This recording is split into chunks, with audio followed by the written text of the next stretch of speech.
Pagsapit ng ika-28 ng Pebrero, isang nakakabinging katahimikan ang bumalot sa kalangitan ng gitnang silangan, isang katahimikan na tila nagbabadya ng isang malaking unos.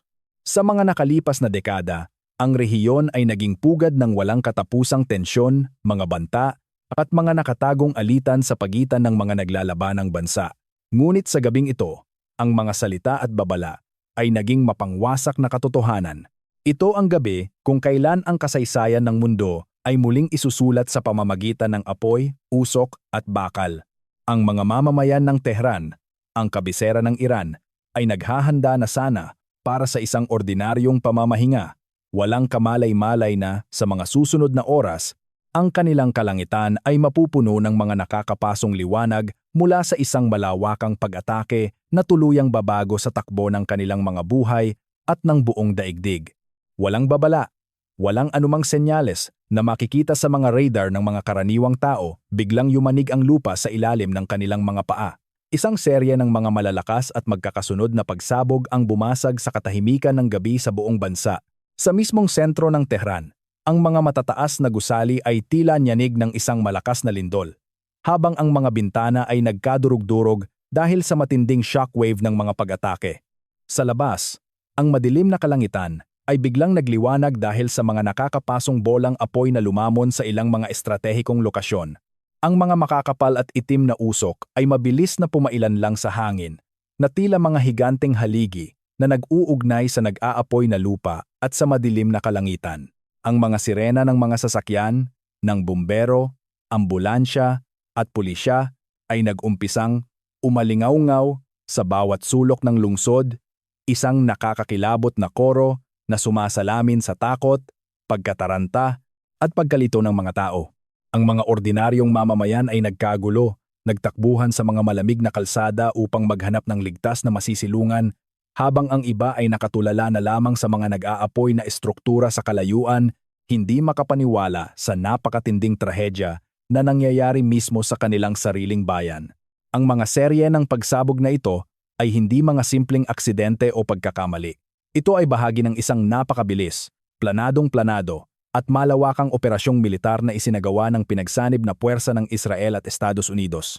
Ayon sa mga paunang ulat, ang mga pag-ataking ito ay naglayong lumpuhin agad ang mga pangunahing pasilidad ng militar, mga imbakan ng armas, at mga command center ng Iran. Ang kalangitan sa itaas ng bansa ay napuno ng nakakabinging ingay ng mga pinakamodernong stealth fighter jets at mga drones na nagdadala ng mga tumpak na misil.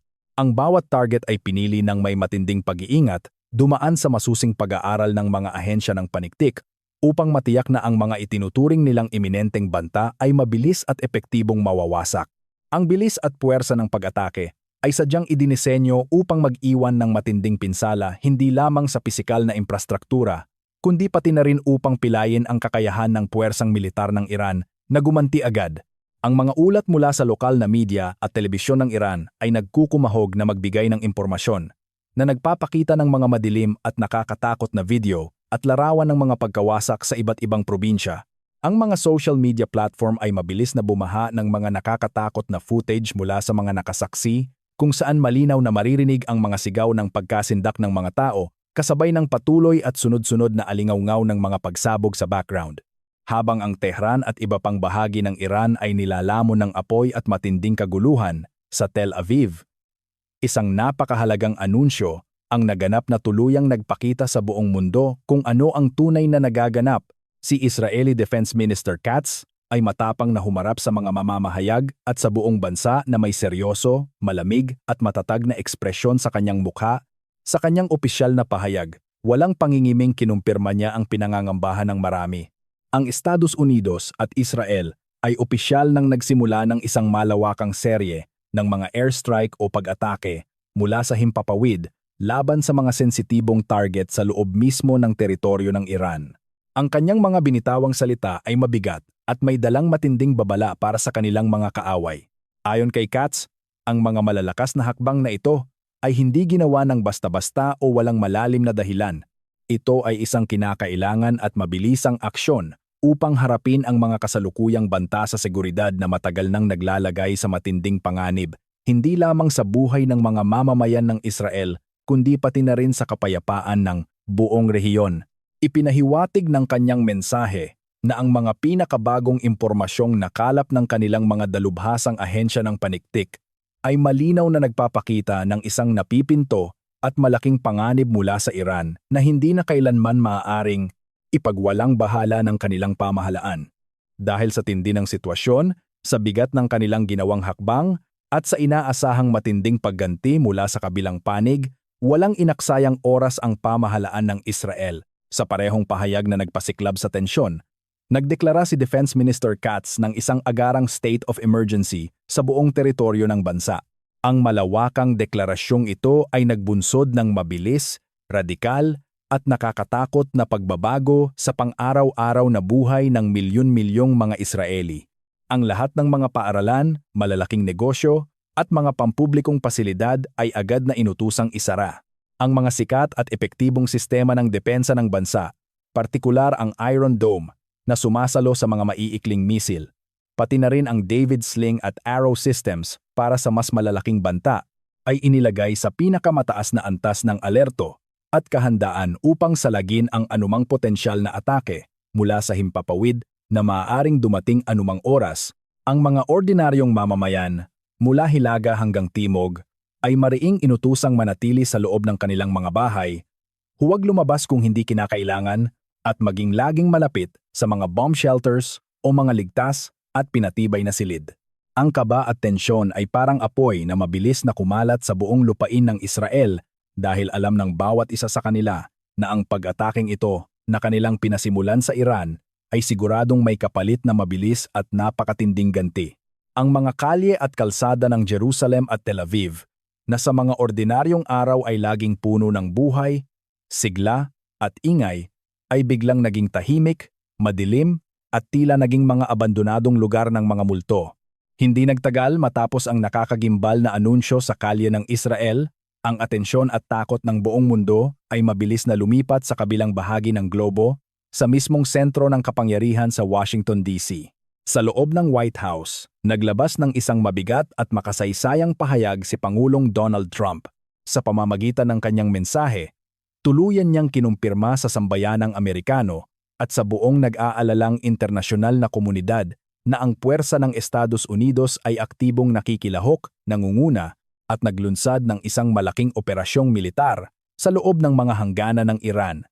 Ang direktang paggamit ng mga salitang ito mula sa pinuno ng pinakamalakas na bansa sa mundo ay nagbigay diin sa lawak at pambihirang tindi ng kanilang kampanya. Naging malinaw na hindi ito isang simpleng babala, hindi ito isang maliit na sagupaan sa border o limitadong pag-atake sa mga proxy. Ito ay isang napakalaki at direktang pag-atake sa soberanya at mismong pundasyon ng puwersang militar ng Iran. Ipinagtanggol ni Pangulong Trump ang mabigat na desisyon bilang isang napakahalaga at hindi maiiwasang hakbang upang protektahan ang mga mahahalagang interes ng Amerika sa buong mundo upang masiguro ang kaligtasan ng mga puwersang Amerikano na nakadestino sa rehiyon at upang tulungan ang kanilang matalik na kaalyadong Israel sa pagdurog sa mga pasilidad na ayon sa kanila ay patuloy na sumusuporta sa terorismo at nag-iimbak ng mga mapanganib na armas. Ang kanyang kumpirmasyon ay tuluyang nag-alis ng anumang pagdududa. Ang Amerika at Israel ay magkatuwang at nagsanib puwersa sa paglunsad ng isa sa mga pinakamalaki at pinakamapangahas na atake sa kasaysayan ng makabagong gitnang silangan. Ang halos sabay na deklarasyon ng dalawang makapangyarihang lider na ito ay nagpadala ng isang nakakapanlumong shockwave sa buong mundo.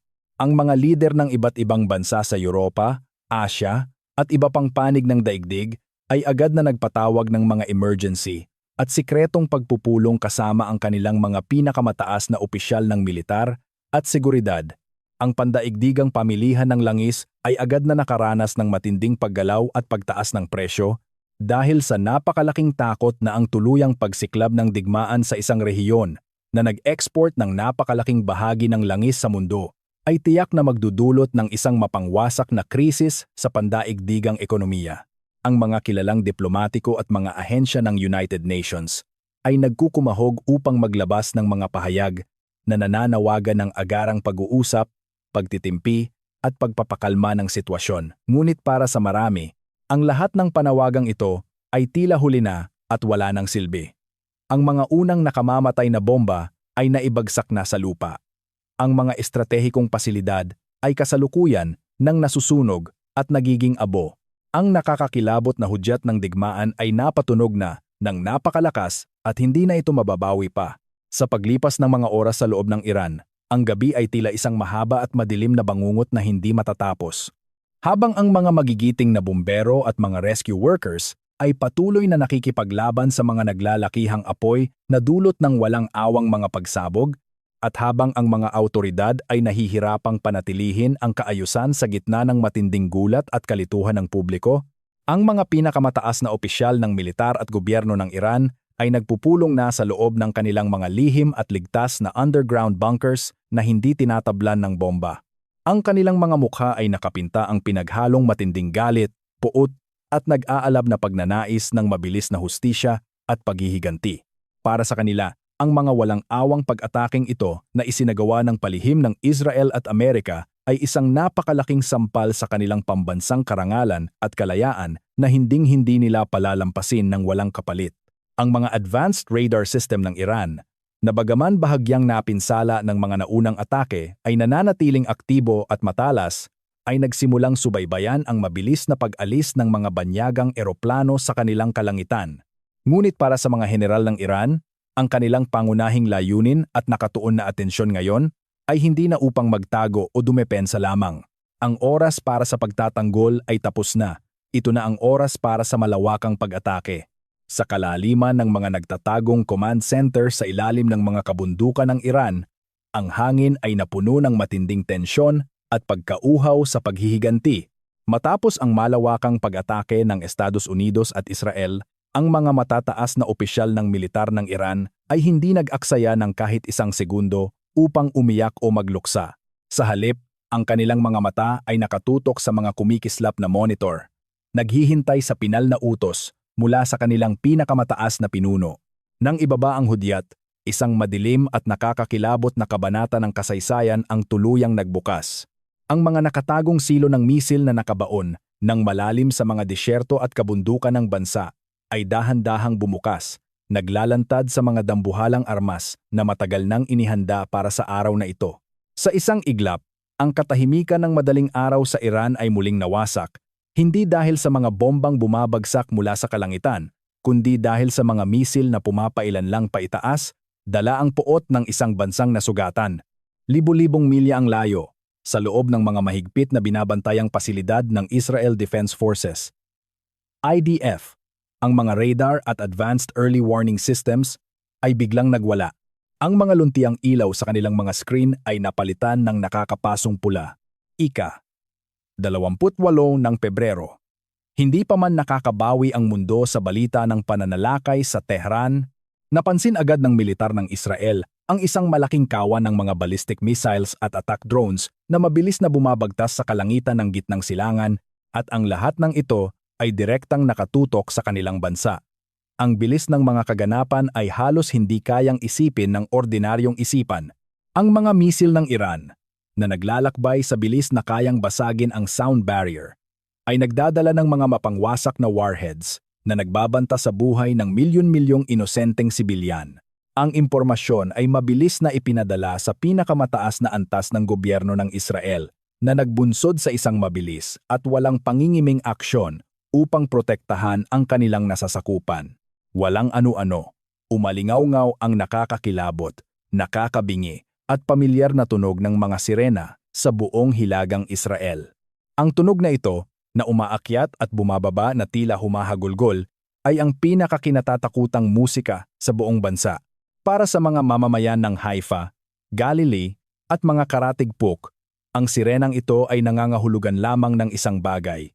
Kamatayan ay nagmumula sa itaas, at mayroon lamang silang ilang minuto o minsan ay ilang segundo upang iligtas ang kanilang mga sarili at ang kanilang mga mahal sa buhay. Ang mga kalye na kanina lamang ay nagbabadya ng panibagong araw ay biglang napuno ng matinding panik at kaguluhan. Ang mga magulang ay kinarga ang kanilang mga umiiyak na sanggol, ang mga matatanda ay inalalayan ng kanilang mga anak, at ang lahat ay nagtakbuhan patungo sa mga mamad o mga pinatibay na silid sa loob ng kanilang mga bahay, gayon din sa mga pampublikong bomb shelters na nakakalat sa buong lungsod. Sa loob ng mga masisikip na bomb shelters, ang kapaligiran ay mabigat at halos hindi makahinga ang mga tao dahil sa labis na kaba. Ang mga bata ay nakayakap ng mahigpit sa kanilang mga magulang, habang ang mga matatanda ay tahimik na nagdarasal sa kanilang mga Diyos, umaasa na ang mga makakapal na pader ng konkreto ay sapat na upang salagin ang puot ng mga armas ng kaaway. Ang bawat segundo ng paghihintay ay tila isang taon. Sa labas, patuloy ang pag-iyak ng mga sirena, isang babala na hindi pa tapos ang panganib. Ang mga autoridad at pamahalaan ng Israel ay walang tigil sa pagpapalabas ng mga emergency broadcast sa radyo at telebisyon, pilit na pinapakalma ang publiko habang mariing inuutos sa lahat na manatili sa loob ng mga ligtas na lugar hanggang sa magbigay sila ng hudyat na ligtas na ang kapaligiran. Habang ang mga tao ay nagtatago sa ilalim ng lupa, isang kamangha-mangha at nakakatakot na labanan ang nagaganap sa itaas. Upang harapin ang pag-ulan ng kamatayan mula sa Iran, agad na idineploy ng militar ng Israel ang kanilang ipinagmamalaking multi-layered air defense system. Ang Iron Dome, na sikat sa buong mundo sa kakayahan nitong sumalo ng mga maiikling misil, ay umarangkada kasabay ng David Sling at ang Arrow 2 at Arrow 3 systems na sadyang idinisenyo upang sirain ang mga malalaking ballistic missiles kahit nasa labas pa ito ng atmosphere ng mundo. Ang madilim na kalangitan ng hilagang Israel ay biglang nagmistulang isang higanteng canvas kung saan ipininta ang mga nag-aapoy na linya. Ang mga interceptor missiles ng Israel ay pumailan lang sa hangin na tila mga bulalakaw na sumasalubong paitaas, hinahabol ang mga papasok na banta mula sa Iran. Ang katahimikan ng mga nasa loob ng shelter ay binasag ng magkakasunod at nakakabinging mga pagsabog sa himpapawid. Bawat boom na umaalingaw-ngaw ay nagpapayanig sa lupa at nagpapabagsak ng mga alikabok mula sa kisame ng mga bunker. Ang mga pagsabog na ito ay ang direktang resulta ng matagumpay na pagbangga ng mga interceptor ng Israel sa mga misil ng Iran. Sa kalangitan, ang mga bolang apoy ay namumukadkad na parang mga nakakamatay na bulaklak sa gitna ng kadiliman. Ang mga nagliliwanag na piraso ng mga nawasak na misil at drone na kilala bilang shrapnel ay umulan pabalik sa lupa na nagdudulot ng panibagong panganib sa mga estruktura at sasakyan sa ibaba. Ang buong hilagang Israel ay naging isang aktibong war zone, isang lugar kung saan ang teknolohiya at survival instinct ay nagtutunggali sa ilalim ng ulan ng apoy. Kinumpirma naman ng pambansang telebisyon ng Iran nang may halong pagmamalaki at pag-aangkin ng tagumpay na ang serye ng mga pag-ataking ito ay ang kanilang opisyal at inaasahang tugon sa pangahas na pananalakay ng Israel at Amerika sa kanilang soberanya. Ipinakita sa kanilang mga broadcast ang mga footage ng mga misil na umaalis sa kanilang mga launch pad na nilagyan ng mga caption na nagpupuri sa lakas ng kanilang sandatahang lakas at nagbabala sa mga kalaban na ang kanilang bansa ay hindi kailanman magpapasindak o yuyuko sa sinuman. Ang mensahe ng Tehran ay malinaw at walang puwang para sa maling interpretasyon. Anumang atake sa kanilang lupa ay tutugunan ng doble o higit pang dahas na handa silang itaya ang lahat upang ipagtanggol ang kanilang pambansang dangal, kahit pa ang ibig sabihin nito ay ang tuluyang pagkaladkad sa buong gitnang silangan sa isang malawakan at madugong digmaan na walang makapagsasabi kung kailan o paano magtatapos. Sa gitna ng kaguluhang ito, ang pamahalaan at militar ng Israel ay nananatiling tahimik pagdating sa pagbibigay ng eksaktong mga detalye ng pinsala hanggang sa mga oras na ito habang patuloy na nagniningas ang kalangitan at umaalingaw-ngaw ang mga sirena, wala pang inilalabas na opisyal na impormasyon o kumpirmasyon patungkol sa mga nasawi, nasugatan o kabuuang halaga ng mga nasirang ari-arian sa panig ng Israel. Ang kawalan ng opisyal na datos ay lalo lamang nagpapalala sa kaba at haka-haka ng publiko at ng internasyonal na komunidad. Ang mga emergency responders, mga ambulansya, at mga bumbero ay nakahanda sa mga estratehikong lokasyon, ngunit hindi pa sila makakilos ng malaya dahil sa patuloy na banta ng mga natitirang misil na maaari pang bumagsak. Ang gabi ay naging isang walang katapusang pagsubok ng katatagan para sa lahat ng sangkot habang ang buong daigdig ay nakatutok, nagpipigil hininga, at nanonood sa unti-unting pagkawasak ng kapayapaan sa isa sa pinakamapanganib na rehiyon sa mundo. Habang ang kalangitan ng gitnang silangan ay patuloy na nagliliyab, mabilis na kumalat ang balita ng malawakang palitan ng atake sa buong daigdig. Sa loob lamang ng ilang minuto, nagising ang buong mundo sa isang panibago at nakakatakot na realidad. Sa headquarters ng United Nations sa New York, isang mabilisang emergency meeting ng Security Council ang ipinatawag sa kalagitnaan ng gabi. Ang mga pandaigdigang leader mula London hanggang Beijing ay agad na nag-activate ng kani-kanilang crisis management teams. Ang mga linya ng komunikasyon ay naging abala sa desperadong paghahanap ng mga agarang solusyon upang pigilan ang tuluyang pagkawasak ng rehiyon na maaaring maging mitsa ng ikatlong digmaang pandaigdig. Ang malagim na epekto nito ay tumama rin ng napakalakas sa pandaigdigang ekonomiya. Ang mga pamilihan ng sapi sa Asya at Europa ay agad dumanas ng pinakamalalang pagbagsak sa loob ng isang dekada. Ang mga mamumuhunan ay nag-panic selling na nagbura sa bilyon-bilyong dolyar na halaga ng mga pamumuhunan. Subalit, ang pinakamalaking pag-aalala ay nakatuon sa presyo ng langis dahil ang gitnang silangan ang pangunahing pinagkukunan ng enerhiya. Ang presyo ng krudo ay sumirit sa mga pambihirang antas.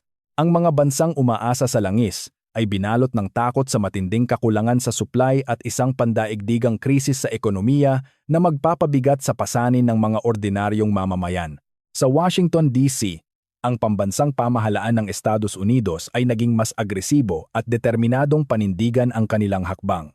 Matapos ang kumpirmasyon ni Pangulong Donald Trump tungkol sa kanilang operasyong militar, walang tigil sa pagbabantay at pagpaplano ang Pentagon. Ang mga dambuhalang aircraft carriers at barkong pandigma ng Amerika sa rehiyon ay inilagay sa pinakamataas na antas ng kahandaan sa pakikidigma. Mahigpit na ipinag-utos ang pagdodoble ng puwersa at seguridad sa lahat ng mga base militar ng Amerika sa gitnang silangan upang protektahan ang kanilang mga sundalo laban sa paghihiganti ng Iran. Ang mensahe ng Amerika at Israel ay matigas. Anumang karagdagang banta mula sa Iran ay tutugunan ng mas mapangwasak na puwersang militar. Subalit, sa likod ng mga taktikal na pagmamaniobra, ang pinakamasakit na trahedya ay nararanasan ng mga ordinaryong tao. Ang mga karaniwang sibilyan ang pilit na umaako sa bigat ng digmaan. Sa Tehran, ang mga emergency room ng mga ospital ay agad na napuno ng mga nasugatan habang ang mga pamilya ay napilitang magluksa ng maaga. Ang pagkawala ng kuryente at supply ng tubig ay nagdulot ng krisis pangkatauhan at ang mga bata ay nakaranas ng matinding trauma. Sa Israel, milyon-milyong mamamayan ang nananatiling nakakulong at nanginginig sa takot sa loob ng kanilang mga bomb shelters sa bawat pagtunog ng sirena. Ang kanilang pang-araw-araw na pamumuhay ay huminto at napalitan ng tanging layunin na mabuhay. Lalo pang pinalala ang tensyon ng pangamba na ang labanang ito ay maaaring humikayat sa paglahok ng iba pang mga militanteng grupo. Sa Lebanon, ang makapangyarihang grupo ng Hezbollah na may hawak ng daan-daang libong misil ay maaaring magbukas ng bago at mas madugong front ng digmaan. Sa Yemen, nagbanta ang mga rebeldeng Houthi na gagamitin ang kanilang mga drones upang atakehin ang mga interes ng Israel at Amerika. Kung sasali ang mga grupong ito, ang limitadong palitan ng atake ay mabilis na magiging isang malawakang rehiyonal na digmaan na walang sino mang makokontrol. Sa kabila ng ingay ng mga bomba, mayroon pa ring desperadong boses ng diplomasya. Ang mga diplomatiko mula sa Qatar, Oman at Europa ay walang kapagurang nagtatrabaho ng palihim upang isulong ang isang ceasefire, subalit ang kanilang mga sinserong panawagan para sa kapayapaan ay tila mahinang bulong na nilulunod ng mga sigaw ng galit at paghihiganti ng mga naglalabanang bansa. Napakahirap kumbinsihin ang mga pinuno na ibaba ang armas, lalo na't sariwa pa ang mga sugat ng paunang atake. Pagsikat ng araw, matapos ang pinakamadilim na gabi, naglantad ang mapusyaw na liwanag sa kalunos-lunos na pagkawasak. Ang mga maiitim na usok mula sa mga nasunog na pasilidad ay bumabalot sa himpapawid. Walang sinuman ang makapagsasabi ng may kasiguraduhan kung ano ang susunod na mangyayari. Ang tadhana ng buong gitnang silangan ay literal na nakasabit sa isang napakanipis na sinulid. Ang kasaysayan ay muling sumusubok sa sangkatauhan kung matututo ito mula sa pagkakamali o hahayaang lamunin ng apoy ang sarili. Ang tanging naiwang tanong ay hindi na kung sino ang mananalo, kundi kung mayroon pa bang mapayapang mundong matitira para sa lahat.